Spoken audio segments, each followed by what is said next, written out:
Numa jornada introspectiva, convido-te a mergulhar no âmago da alma, descobrindo a presença divina que reside em cada batida do coração. Que estas palavras sirvam como portais para reflexões profundas, abrindo caminho para a compreensão espiritual e a conexão com o divino. Bem-vindo a este momento sagrado de contemplação.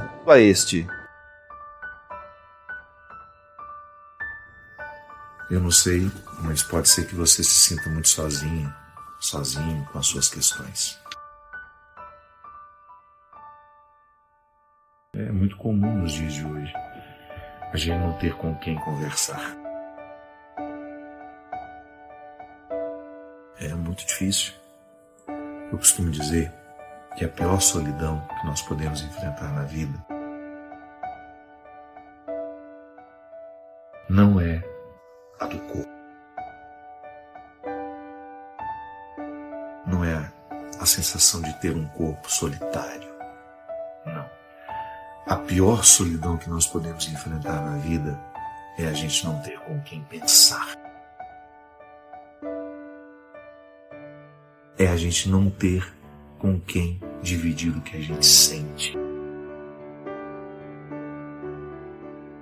A gente não ter oportunidade de sentar ao lado e sem dizer muitas palavras, sem articular muitas coisas, a gente ter a oportunidade de dizer assim: você não sabe o que eu passei hoje. E o outro querer ouvir. Mais bonito, gente, o outro querer entender. Vocês já me escutaram falar tantas vezes. Eu gosto muito do significado da palavra entender. Entender, entrar um na tenda do outro. Então, se eu quero entender você, eu entro na sua tenda. Eu vejo a vida pelo seu foco, pelo seu ambiente. Se você quer me entender, você entra na tenda comigo. Você vai observar o mundo a partir do meu lugar.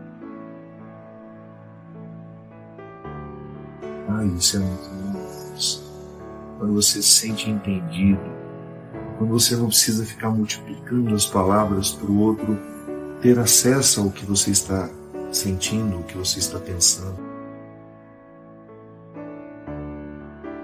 Então é muito salutar quando a gente constrói uma intimidade assim. Eu continuo o primeiro responsável pela minha felicidade, mas eu encontro pessoas que se dispõem a viver comigo essa busca e essa procura e esse entendimento, não é? Então, quando eu me sinto solitário, qual é a pior solidão que me atormenta? É às vezes não ter com quem pensar. É a solidão do pensamento. É a solidão, talvez a pior. Quando você se casou com um homem, com uma mulher, e você dorme na mesma cama a vida inteira e você sente que não dá nem para pensar alto, que seu mundo não interessa ao outro. O mundo do outro não lhe interessa. Seus sentimentos não interessam a ninguém. Aquela casa cheia de gente e você tão solitário com a sua dor, e você tão sozinho com as suas mágoas, com os seus sentimentos, e ninguém ali disposto de alguma forma aproximar. Tá bom. Quando nos falta isso, criemos os caminhos para que a gente tenha condições de chegar pelo menos a um pequeno entendimento que nos faça suportar o momento. Por isso que eu estou dizendo, pode ser que você experimente a pior de todas as solidões.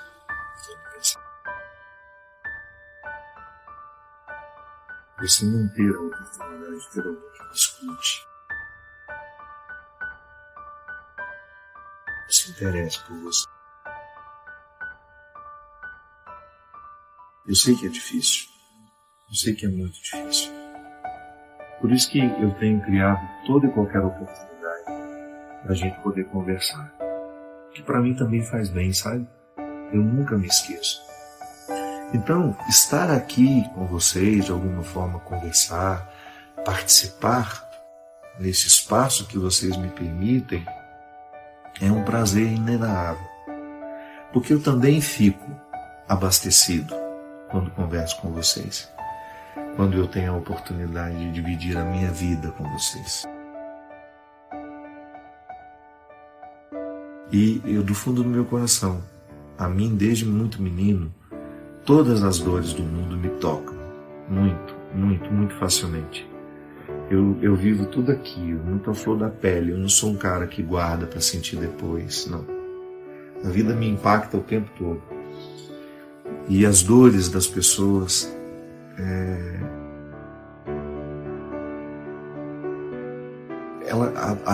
as dores das pessoas, elas são minhas também, por vocação mesmo. É impossível a gente ser padre e ficar indiferente ao que as pessoas sofrem. Então, como padre, eu sei do meu papel. E eu sei que o que às vezes você precisa é de alguém que lhe escute, ou que alguém que fale com você. E a minha participação só é válida na sua vida se for para lhe despertar, para lhe acordar. Primeiramente, para você ter a consciência de que você é o primeiro responsável pela sua felicidade. Você é a primeira responsável pela sua felicidade. Se por acaso precisar de mim, quero estar sempre aqui. Sim. Um compromisso de nunca permitir que as minhas redes sociais, que o meu lugar de encontro com vocês, possa ser um obstáculo à felicidade, à realização humana.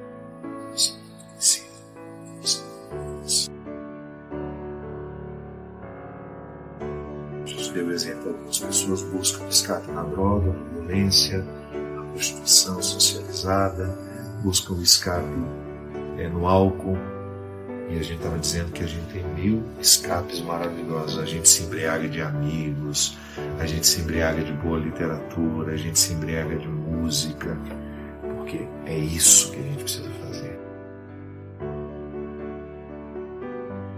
Tantas coisas maravilhosas aqui à nossa disposição, tantos artistas maravilhosos que criaram obras espetaculares, únicas, para nos fazer sair de nós e não ficar alienados, né? Que às vezes a gente tem a impressão de que o sair de nós é para ficar lá eternamente. Não, é igual a subida ao Monte Tabor, que os discípulos tiveram a tentação de dizer: Senhor, vamos armar para nós aqui algumas tendas. Nós armamos algumas na intenção dos nossos profetas, dos nossos ancestrais, e a gente fica aqui o resto da vida, a gente nunca mais desce para a planície. E Jesus disse: não. A gente sobe, é para refazer o espírito, e depois a gente desce para conviver melhor com aqueles que precisam de nós. Meus queridos, que Deus abençoe a nossa vida, o nosso coração. Se você acha que esse conteúdo foi importante para você, e pode ser para alguém que você recomenda.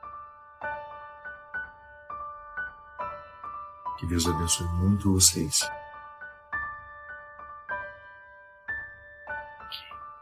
Que nunca lhes falte esse primeiro movimento que lhe faz ser o primeiro responsável pela sua felicidade, mas também que nunca lhe falte uma bonita oportunidade de você partilhar isso e receber e de oferecer também caminhos para que os outros sejam felizes também, conforme você deseja. Deus abençoe a vida, sua coração, a bênção do céu.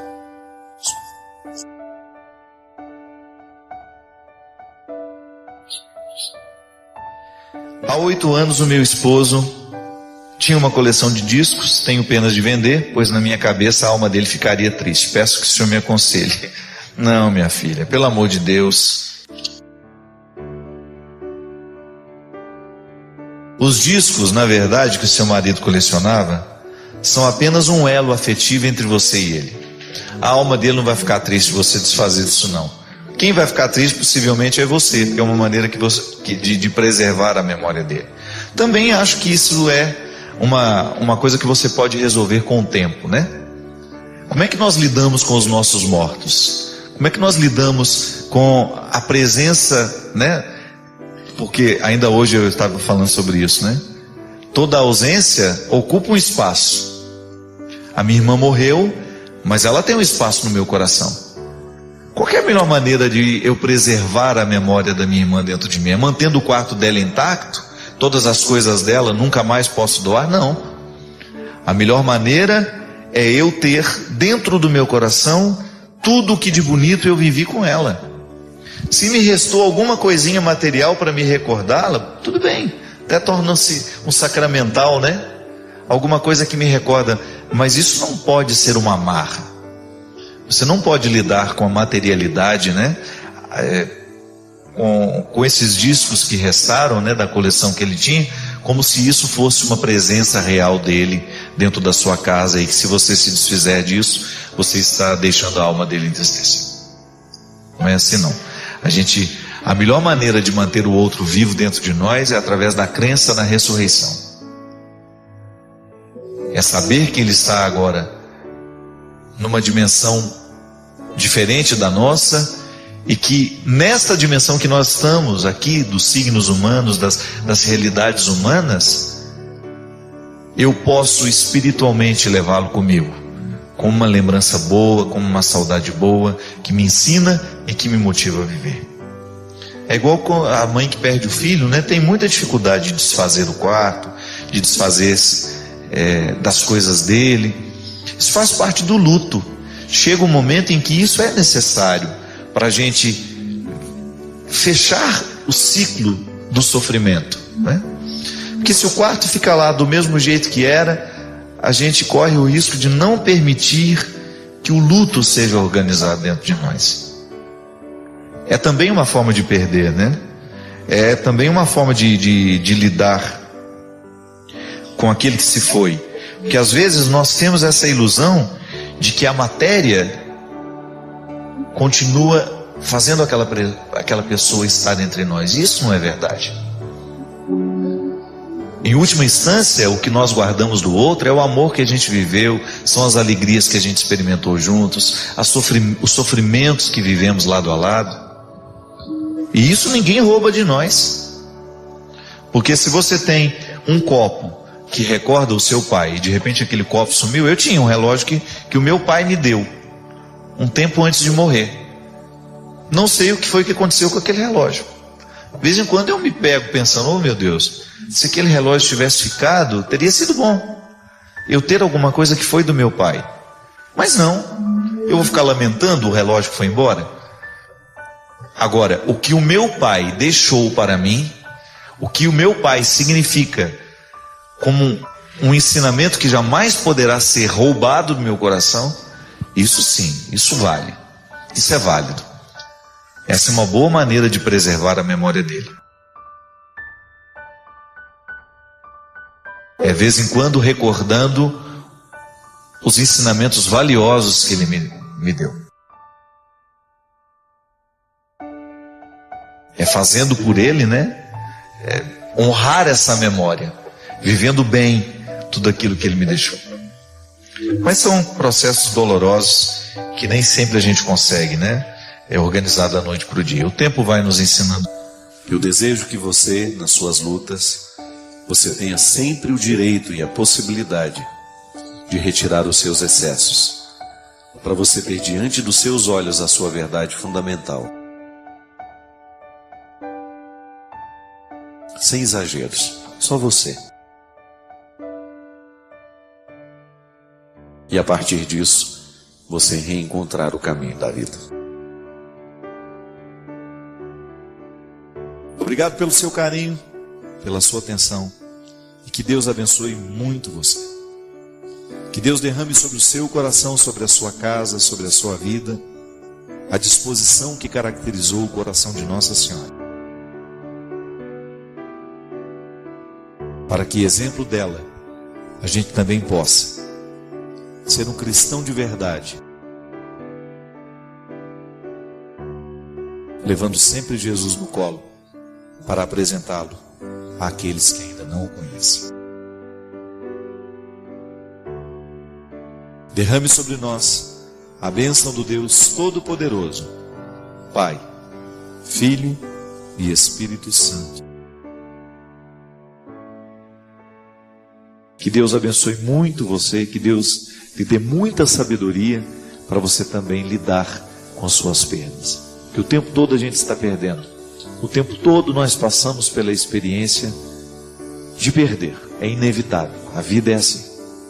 Mas ao mesmo tempo, nós queremos aprender com aquilo que a gente perde. O passado não passa quando a gente fecha a porta para que ele não vá embora, né? Toda vez que nós insistimos em martirizar dentro de nós uma experiência negativa, ela não vai passar. E a gente sabe, o tempo é o melhor remédio que nós podemos viver e experimentar e administrar em nós.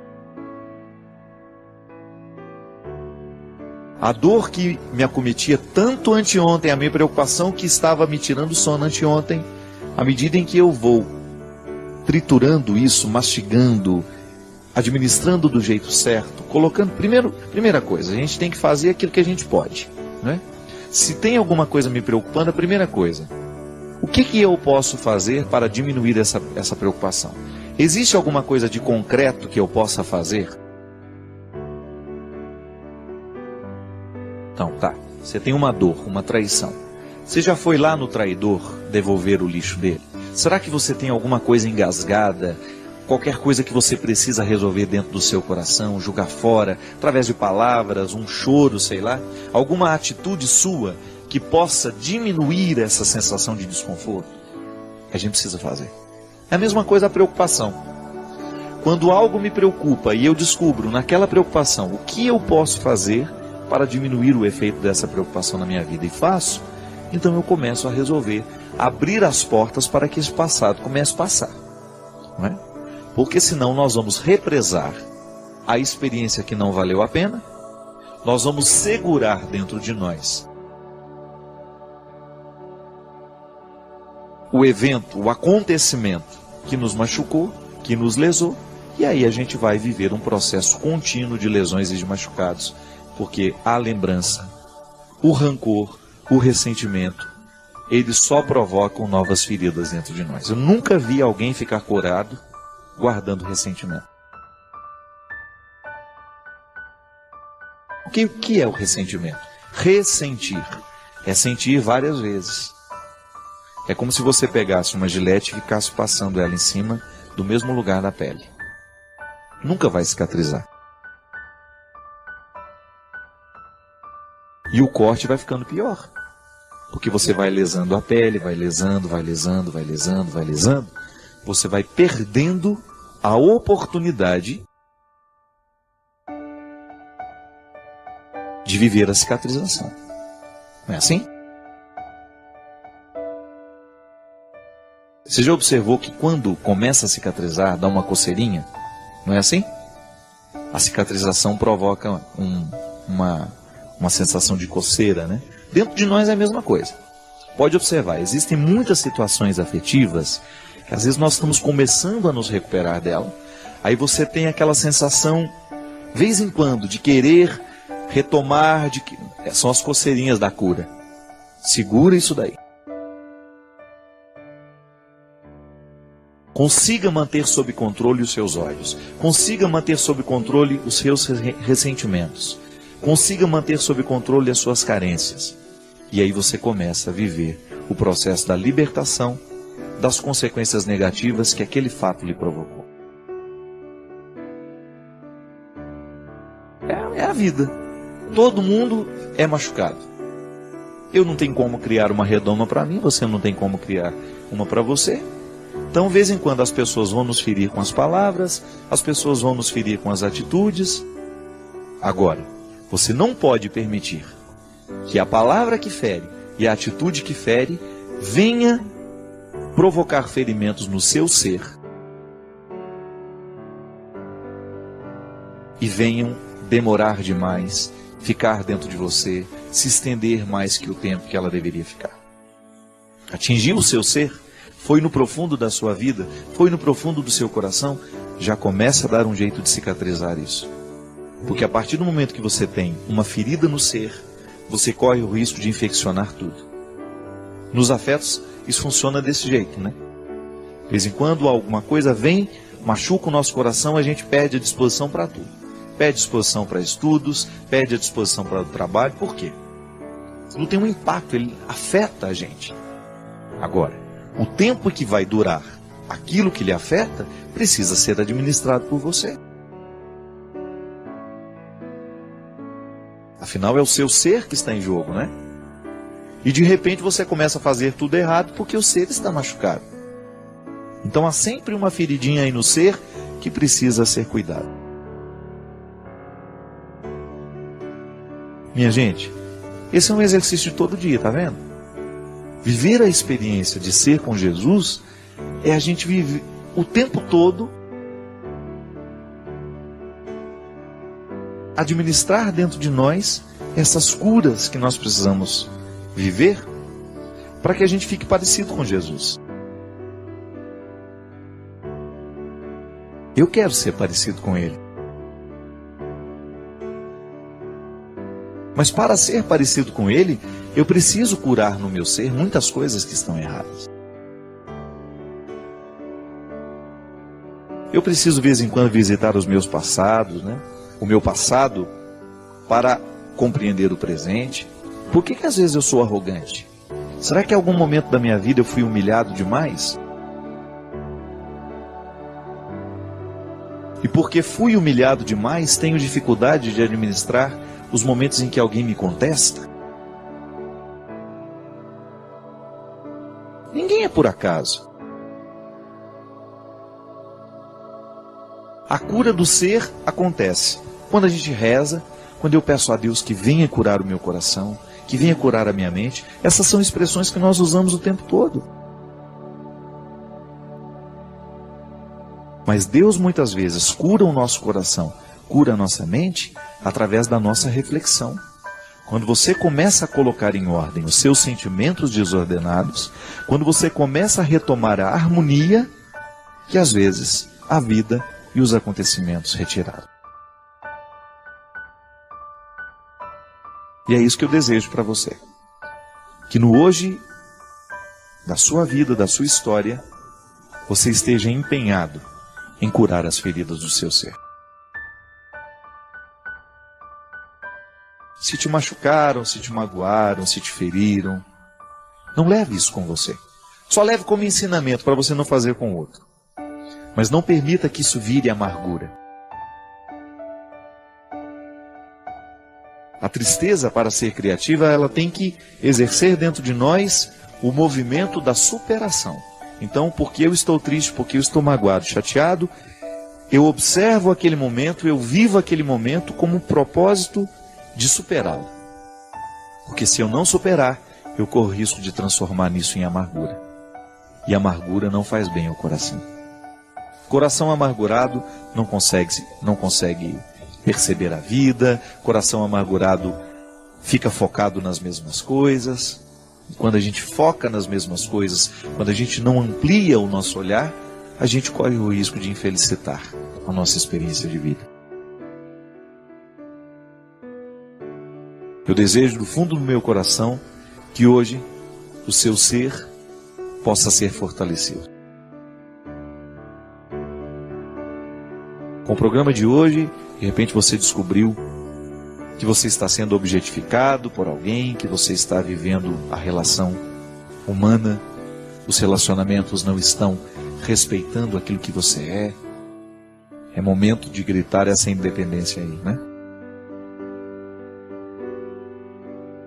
Porque Deus te quer livre, tendo condições de mergulhar cada vez mais nos mistérios do ser. Corrigindo o ser, consertando o que está errado aí no ser, sem dúvida as suas atitudes, as suas obras serão muito mais maduras, muito mais satisfatórias. Que é isso que a gente quer. Ter um coração puro para que a nossa atitude possa ser apenas um reflexo de um gesto que nem começou. O gesto, ele antes de acontecer, ele me move. É um movimento que o outro não vê, mas que me leva a ir adiante, que me traz coerência, que me configura ao Cristo. Antes do meu gesto de amor, existe em mim um coração que ama. E isso precisa ser cuidado o tempo todo. Porque se aqui dentro o coração ficar fragilizado demais, ficar machucado demais, a gente corre o risco de transformá-lo num território infértil. Aí a atitude não vai adiantar nada. Porque quando a gente realiza um gesto de amor, não é só o outro que é beneficiado, mas eu também sou. Porque o amor, assim como faz bem a quem recebe, ele faz muito bem também a quem oferece. Quero saber se é pecado pedir uma graça a Deus impondo a data para receber. É pecado não, meu filho, isso é um absurdo, né? Porque se é de graça, não tem que estar marcado, né? Às vezes a gente escuta algumas orações que você não sabe quem é o Deus na história, né? Se é aquele que pede ou se é aquele que dá. Tem o Deus, meu Deus Nestor, aqui ao seu dispor, né? Para fazer o que a gente quer, pelo amor de Deus, minha gente. A gente tem que tomar cuidado como nós estabelecemos a nossa relação com Deus. Porque senão Deus vira um servidor da gente, né? Não é por aí. Quantas vezes eu rezo a Deus pedindo o que eu quero, mas eu não vou receber. Porque o que Deus precisa me dar não é o que eu quero, é o que eu preciso. Quantas vezes nós nos percebemos pedindo a Deus somente o que a gente quer? E Deus não pode dar só o que a gente quer. Porque muitas vezes o que a gente precisa a gente não sabe nem pedir. Está lá dentro, é necessidade íntima. A gente precisa dar a Deus a oportunidade de agir no nosso coração e na nossa vida. Dar a Ele a direção, não é isso? A música diz isso. Vou dar a Deus a direção da minha vida. Isto é, vou dar a Ele a oportunidade de fazer em mim a sua obra, de realizar em mim a sua obra. Essa coisa de fazer negociação com Deus, eu particularmente, gente, eu nunca fui adepto disso. Eu dou a Deus isso, faço um sacrifício durante a quaresma para que Deus faça isso por mim. Você pode até ter o hábito de fazer promessa e sacrifício, mas pelo amor de Deus, faça isso com maturidade. Não fique pensando que Deus fica feliz cada vez que você sobe de joelho uma escada. Não, Deus fica feliz com a repercussão do sacrifício na sua alma, na sua vida, na sua atitude. Não adianta nada eu andar de joelhos uma distância lá em Lourdes, pagando uma promessa em Aparecida, se eu levanto do mesmo jeito que eu me ajoelhei. Eu tenho que me ajoelhar e me levantar melhor depois do sacrifício, mas como pessoa. Não é só o joelho esfolado e o sacrifício do corpo que vai agradar a Deus, isso não agrada. O que agrada a Deus é a repercussão do meu sacrifício no meu jeito de ser gente, na minha atitude. Então eu deixo de comer chocolate durante a quaresma. Você acha que Deus está lá marcando? Olha lá, ele hoje está sofrendo mais, ele hoje comeu. Não. A repercussão do sacrifício é que agrada a Deus, porque melhora o que eu sou. Como eu dizia, como é que o meu pecado atinge a Deus? Porque atinge a mim, faz mal a mim. Porque faz mal a mim e Ele me ama, então faz mal a Ele também. A mesma coisa, o que me faz bem também a Ele. Porque todo pai fica feliz quando vê o filho sendo repercutido por alguma coisa boa. Então fui capaz de viver o meu sacrifício de quaresma, fui capaz de viver a promessa que eu fiz. Mas o que Deus está me dando não é por causa do meu sacrifício, mas é por causa da repercussão que a graça teve dentro de mim. Aquilo que a graça encontrou lugar para fazer. Deus quer nos entregar as coisas boas todos os dias, minha gente. Ele não é um menino que precisa ser adulado para fazer. Quantas vezes eu precisei ser adulado para poder estudar? Ah, Fabinho, se você estudar eu vou te dar um sorvete. Ah, Fabinho, não é assim que funciona? Quantas vezes na nossa vida nós precisamos do estímulo para poder fazer? Precisou ser adulado. Deus não precisa ser adulado.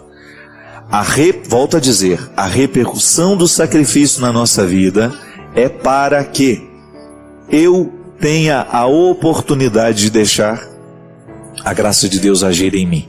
Então, quando eu sou fiel a um sacrifício que eu fiz, Deus começa a ter mais chances dentro de mim, porque eu me eduquei. Eu fiquei mais disciplinado. E pode observar, uma pessoa disciplinada, Deus tem mais chance na vida dela. A disciplina é uma picada que nós abrimos na mata para que Deus passe. Quanto mais disciplinas a gente tem, quanto mais a gente disciplinado é na vida, maior é a oportunidade que Deus tem de agir em nós, porque Ele vai encontrar espaço para poder agir. Quando eu sou capaz de viver um sacrifício, eu tenho então mais condições de viver a vida cristã. Quantas pessoas imaturas, não sabem viver sacrifícios, não sabem viver os problemas da vida, porque foi acostumado a ser adulado a vida inteira. Então, muito cuidado, minha gente. Preciso saber como é que a gente está rezando, como é que nós estamos rezando e o que nós estamos pedindo a Deus. Será que nós estamos pedindo a Deus que Ele venha nos adular? Que Ele venha nos dar só o que a gente quer? Mas e aí, como é que você vai crescer? Se Deus não lhe contrariar. Quantas vezes na vida um filho cresce justamente no momento em que ele é contrariado? No não que ele recebeu. Não, meu filho, isso eu não vou dar, porque não é hora, você não está preparado para isso. Quantos filhos morrem porque receberam o carro antes da hora? Quantos filhos já morreram porque ganharam uma moto antes da responsabilidade?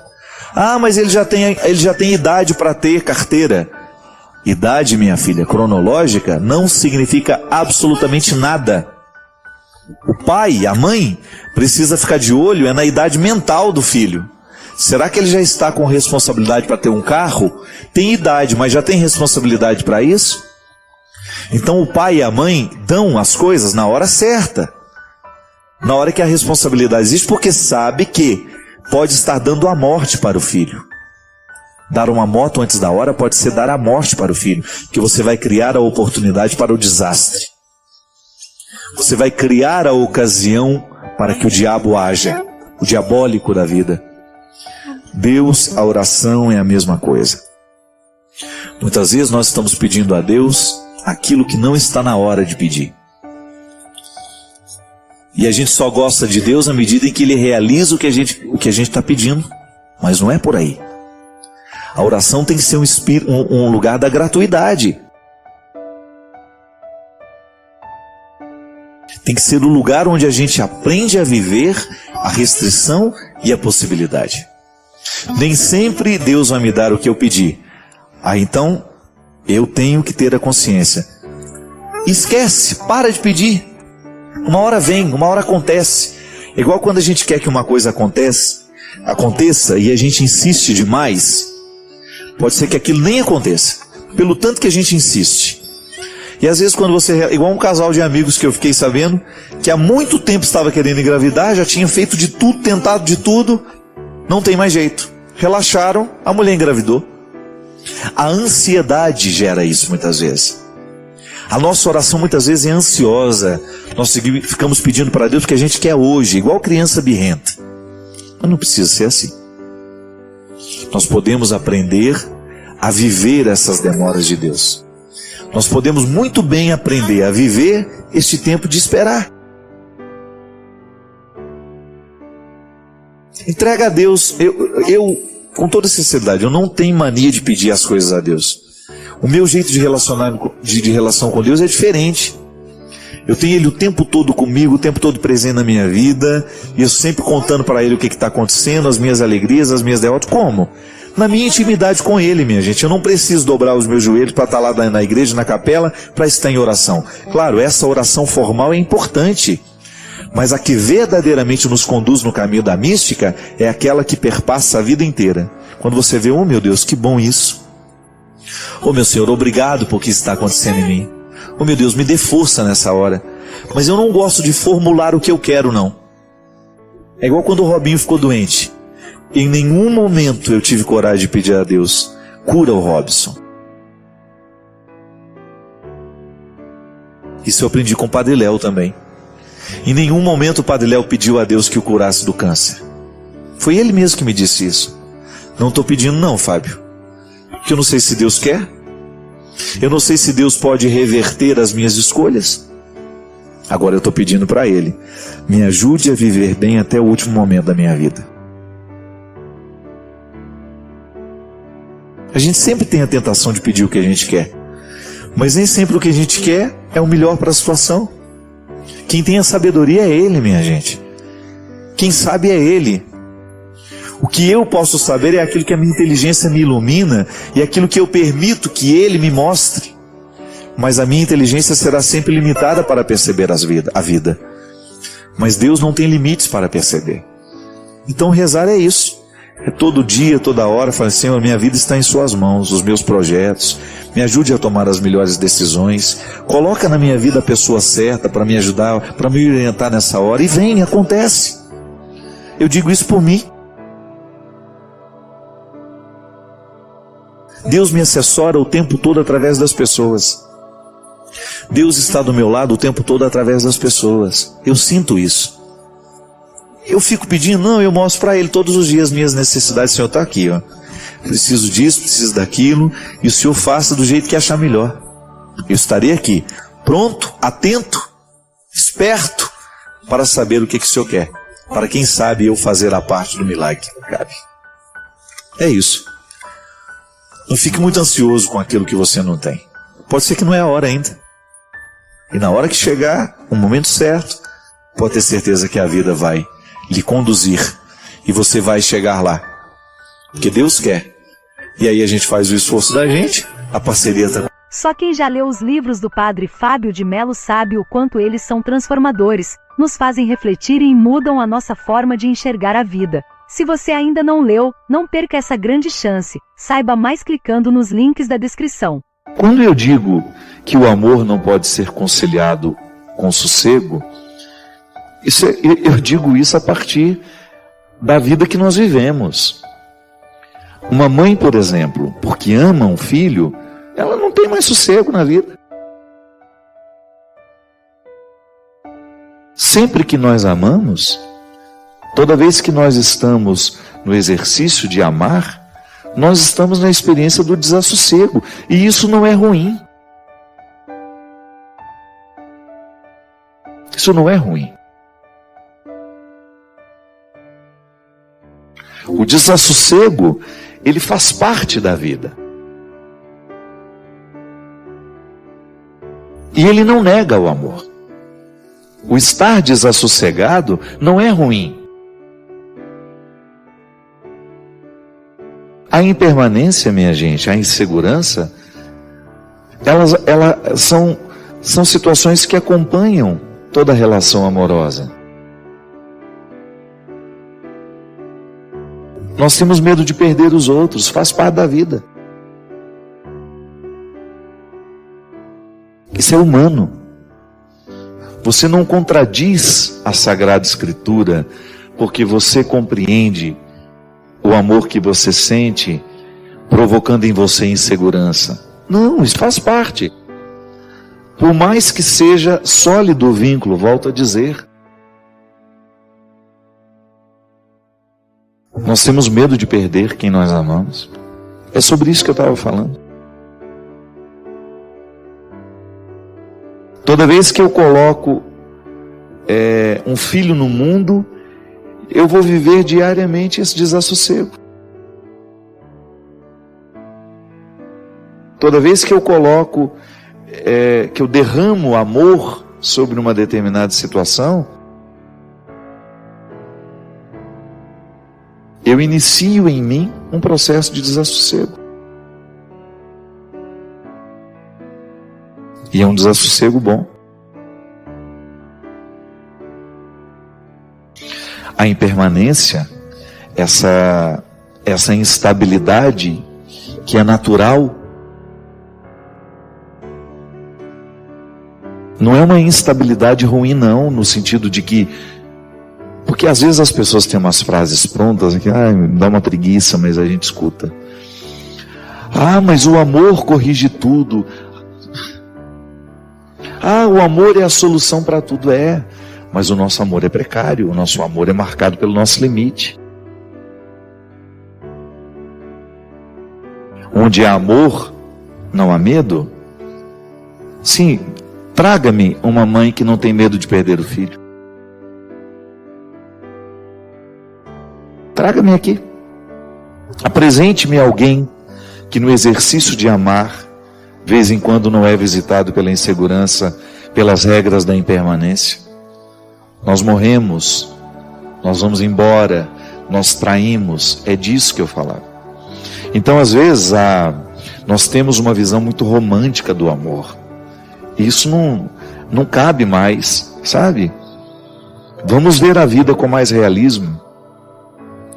Sim, eu posso muito bem amar, viver todos os benefícios do amor, sem precisar negar o que nele e em mim é desassossego. Eu vivo desassossegos constantes quando amo. As frasezinhas prontas e as frases de efeitos que estão por aí, definitivamente elas já deixaram de me dizer há muito tempo. Eu prefiro a crueza da vida, é assim. Experimento o amor o tempo todo como estar na corda bamba. E você sabe que isso faz até bem aos amantes? Para você não ter aquela pretensão de que o outro é seu, de que você já conquistou definitivamente. Não. O amor conjugal ele é mais bonito à medida em que você vive essa conquista todos os dias. Quando você olha para o companheiro que está ao seu lado e você sente que precisa empenhar-se diariamente na manutenção desse amor. E quando você olha um filho dormindo no berço, você experimenta o que o amor tem de mais bonito, mas também o que ele tem de mais duro. A partir do momento, a sua felicidade está intimamente ligada àqueles batimentos cardíacos. E à medida em que aquela criança vai crescendo, vai ganhando autonomia, você vai sofrendo, porque você vai perdendo aquele controle que você tinha, você vai deixando de ter. Aí você vai tendo que reformular o amor. E isso não dói, não? Isso não causa medo? Prefere a frase de efeito? Eu não. Eu prefiro ver o amor como uma realidade que o tempo todo me causa deleite, alegria, mas também me causa desconforto. É matemática. Seria uma ilusão eu pensar que o amor só tem